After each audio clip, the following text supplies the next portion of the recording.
Hello there folks, welcome to Tech Battle, and this is Samsung A51. So you have the Galaxy or the Note phones which are in the top tier, then the A series will be in the second tier, and in this second tier you have A51 which is almost in the middle of this whole A series spectrum. I still wanted to look at this phone as I'm just curious to find out what you get for your 350 odd bobs you will end up spending on this phone. As you know me, it's always about the performance versus the price, so I just wanted to understand the rationale behind the existence of this phone. Just to clarify, this is a 4G version of the phone, not the 5G model. 5G is more or less useless for my own personal circumstances, especially if you work from home most of the time.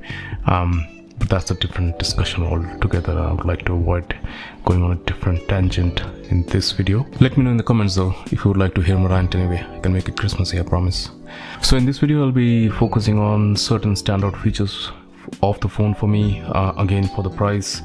So let's start with the box. Upon opening, you will be greeted with the phone itself, along with a 15-watt charger and a standard pair of headphones, along with some paperwork and the mandatory SIM ejector tool.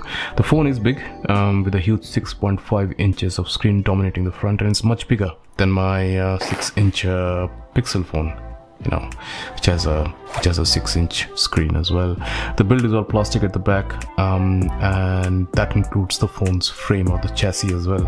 Not that I have any issues with plastics, as long as it's done well. So not sure on the durability of the phone, but if I remember correctly, Jerry Rig Everything tested A50 a few months back, the previous incarnation of this phone, which did not break during the bend test at least. And because it's plastic, and precisely because it's plastic, it's much lighter as well. The power button and the volume keys are to the right of the phone. One thing I like is the power button is towards the middle of the phone, which is a much better placement, especially for its size and people with small hands like me. On the other side, we have a SIM tray with space for dual SIM and a SD card. All of it can be used at the same time. Nice. But one thing is the SIM tray is plastic and a bit too flimsy for my liking, which can be an issue as it is more prone to cracks than the metal ones. And if you look at the bottom, you will see a USB-C charging socket. It's good to see manufacturers adopting USB-C at a lower pricing point as well.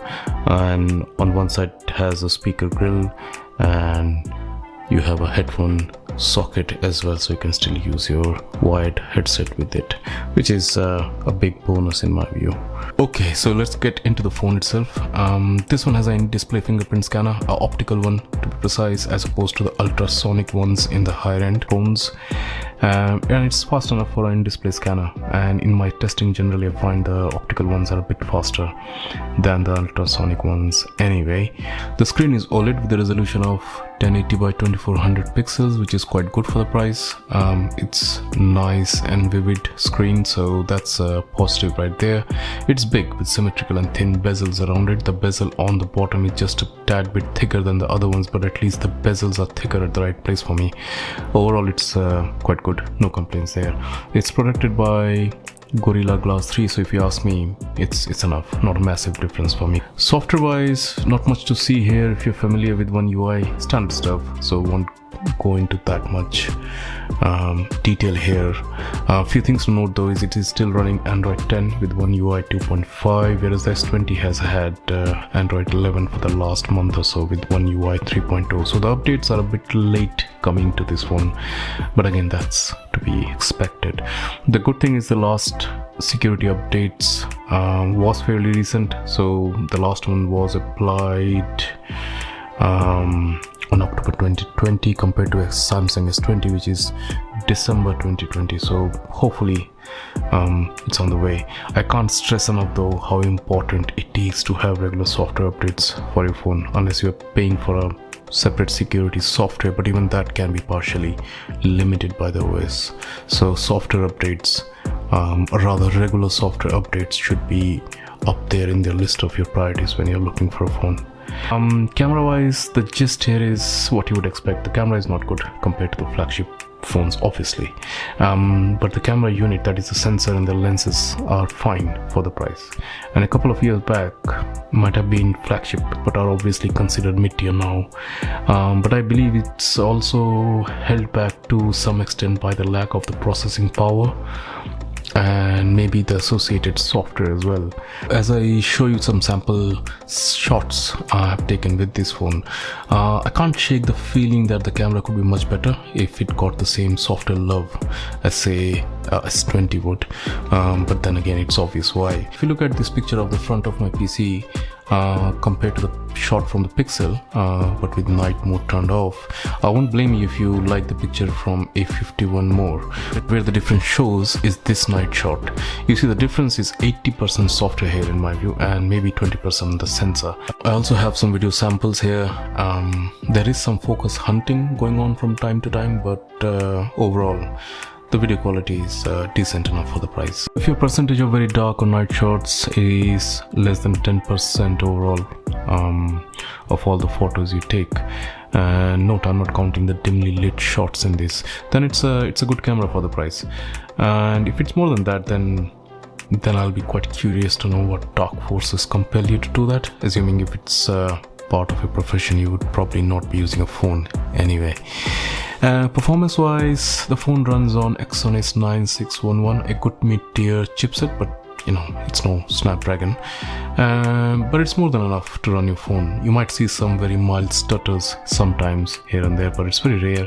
Plays most of the games alright, but will definitely struggle a bit on more demanding games, which might or might not be a deal breaker for you. So yeah, it's not excellent for the price, but it's not bad either. Battery performance is quite good. This has a 4000 mAh battery and will easily last you the whole day. My tests had it sitting at a comfortable 20 to 30% after days mid to heavy use, with some gaming and YouTube binge sessions thrown in for good measure. So yeah, battery wise, it's actually quite good. Few things to note: the phone does not have DeX, so if that's something you use regularly, then you're not going to get that with this phone. Powering off the phone can be a bit annoying, as it's at least in my case was defaulted to Bixby. Might not be the case for all, but if you are one of the lucky few to have this issue, you just need to go to the menu in the settings and change it from here. I'm just curious to know why I even have this option. It's almost like they're on a mission to make Bixby even more annoying at every available opportunity.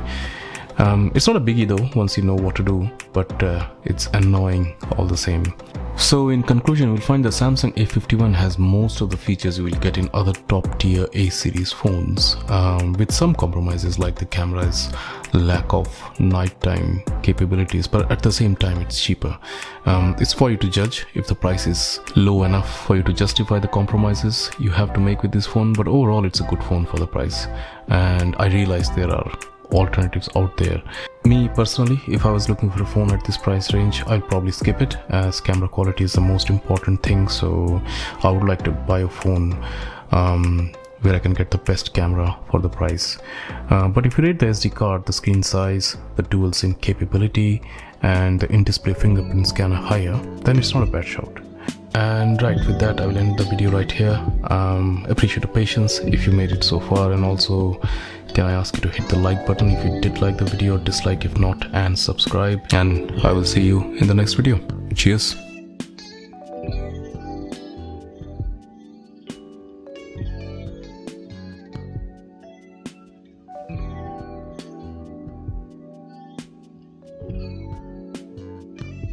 By the way, I did not mean subscribe to the video if you disliked it, but that's what it said, isn't it?